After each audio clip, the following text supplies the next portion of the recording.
Hi, this is Jeff, and it's another episode of Deskies.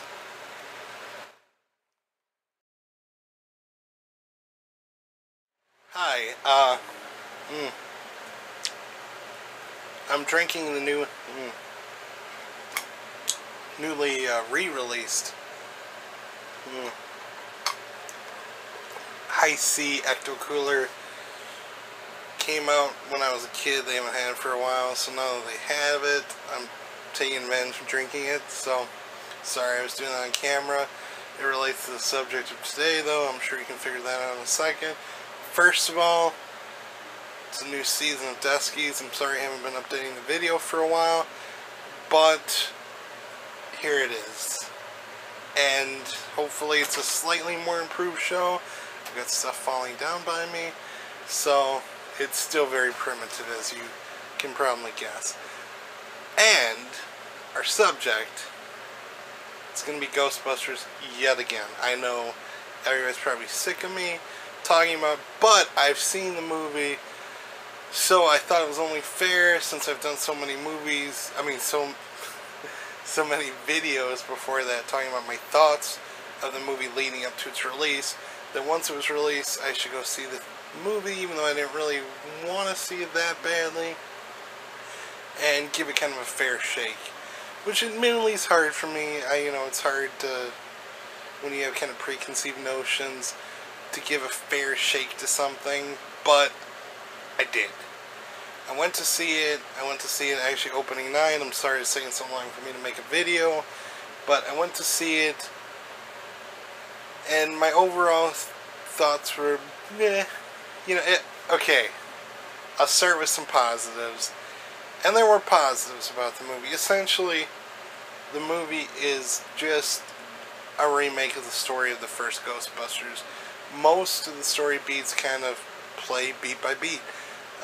You have a lot of similar characters to the first movie. There's references. There's a lot of references that I'll get to hopefully a little bit later in the video. But there's a lot of character beats. A lot of the new female characters kind of have a lot of similar archetypes to their male counterparts from the first movie. There's even a Peck character, basically, which is actually played by Bill Murray this time. That's his cameo, so to speak. So the overall story isn't that bad. This is both a pro and con to me, because while the first Ghostbuster movie I consider a classic, and therefore playing it beat by beat is going to make the story decent, it's also not going to make the story real original. So while it's not necessarily a negative, it's not really a pro for me. But if you're going into the film, and you haven't seen the original movies, especially a younger audience, I could see where this would be a nice introduction to the world of Ghostbusters. So, I'll go ahead and give it a plus for this video. It's going to be in the pro category, even though, depending on who's seen the movie, it could very well be a con. The acting was fairly decent, and I would say the comedic chops were overall pretty good. Melissa McCarthy kind of phoned it in, I think, personally, but a lot of the other women and male counterparts, especially Chris Hemsworth, they seem to be a little more invested in the film. They seem to care a little more. So, that's a pro. The special effects could be kind of a pro and con. I kind of liked it in some parts. Other parts, it was very cheesy. So, it was kind of hit or miss. But it's still more modern visual effects. So, overall, I would say it's somewhat of an improvement. Although I'm kind of a fan of practical effects, and I think when they can be applied, they should be applied. But that's just not how they make movies anymore. So that's not something I can hold against Ghostbusters. And I didn't, unfortunately, and there's another pro, and I'm going purely by other people's reports of seeing the movie, because I did not see this movie in 3D, but I did hear that if you happen to have seen the movie in 3D, the 3D was exceptional in this movie. which it does lend itself to a pretty entertaining movie experience, so that's going to be a pro.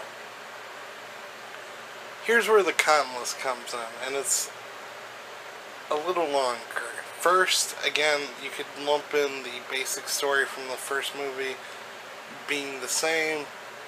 For me, that's a con, but it's up to different people's interpretation. A major con for me was that it wasn't that funny, at least from my viewpoint. And I went to the theater opening night, and a lot of people were enthusiastic. There wasn't much laughter. It wasn't to say there wasn't. There were some funny lines. There was a joke referencing Patrick Swayze that was pretty funny, but even that got kind of drug on. There was a lot of Chris Hemsworth material was pretty funny. It was stupid, and it was a little sexist in the fact that they made all men look exceptionally stupid. But in the movie's defense, a lot of the women looked exceptionally stupid. So I wouldn't necessarily say it's sexist, but they did make Chris Hemsworth's character look very idiotic. The acting was good, but another con was, while for the most part the acting was good and these women have decent comedic chops, the script, as I pointed out, not being very funny, they didn't have a lot to work with. They would tell jokes the best they could, and God bless their hearts.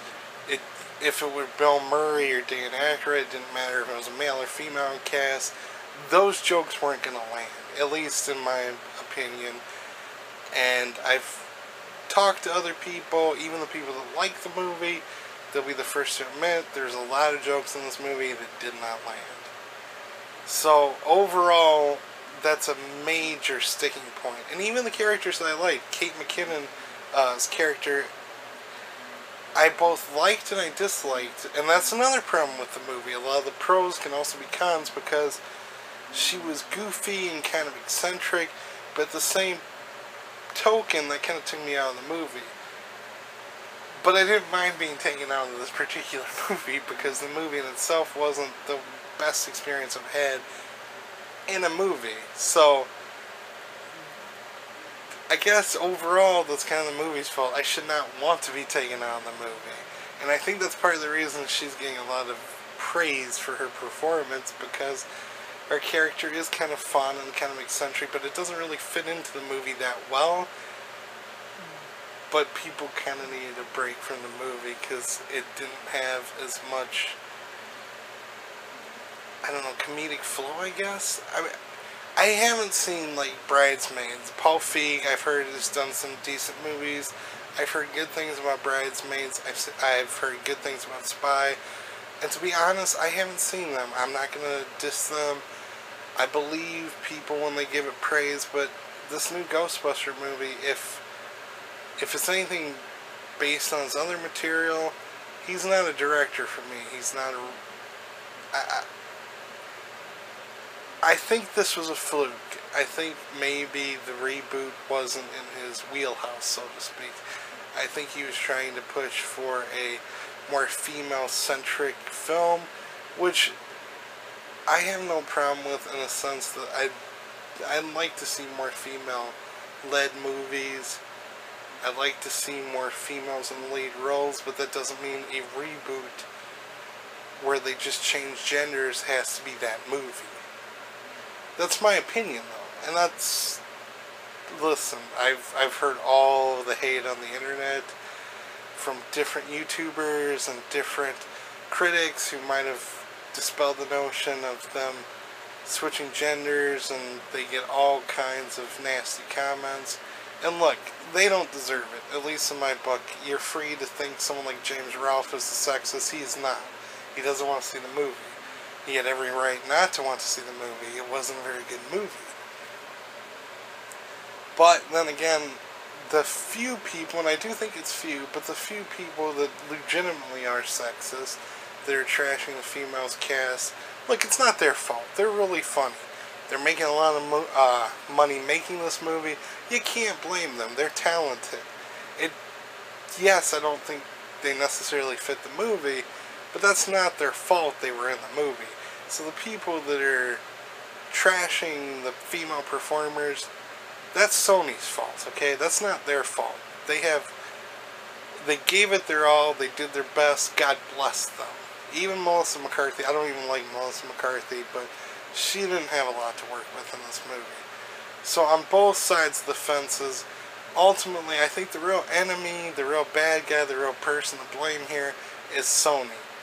Sony wanted to make this movie, they knew it'd piss people off, they spun the stories to play an angle, and judging from the box office performance of this movie, they lost.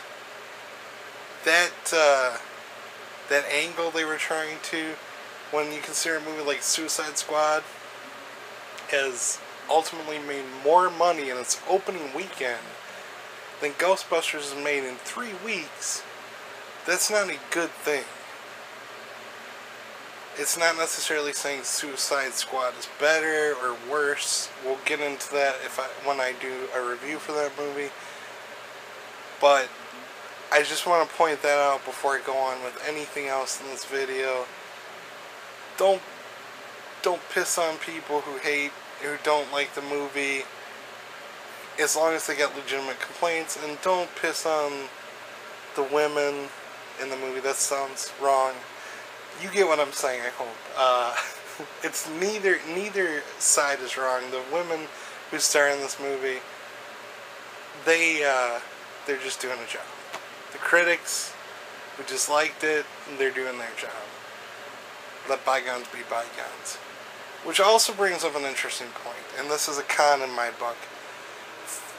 For a studio, for Paul Feig, for all these people that have really put out this agenda that they want this film Ghostbusters, to be a reboot, for it to be fresh, for it to be different. They changed genders of the main characters, they changed the main characters' names, they reintroduced the story, essentially. Anything they could do to change it, they changed it. Yet, so many of the beats they wanted to play from the original movie. They wanted to have all the cameos from the original cast back. And for the most part, they were very distracting. I particularly hated Bill Murray's role. It was a slightly extended cameo, and you could tell, at least from my viewpoint, he looked miserable. He didn't look like he wanted to be in the movie.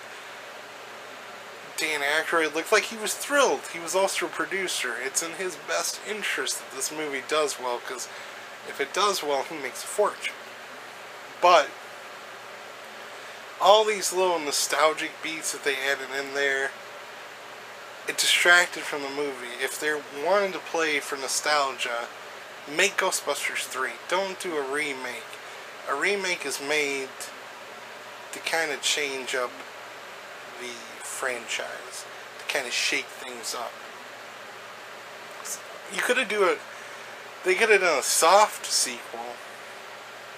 They could have done a sequel and still have an all-female cast and just have it set in the same universe. That would have worked well in my book. But they didn't do that. So ultimately, these little snippets of nostalgia they put in the movie ended up being pretty distracting. So overall, would I recommend Ghostbusters? I think it largely depends on the person.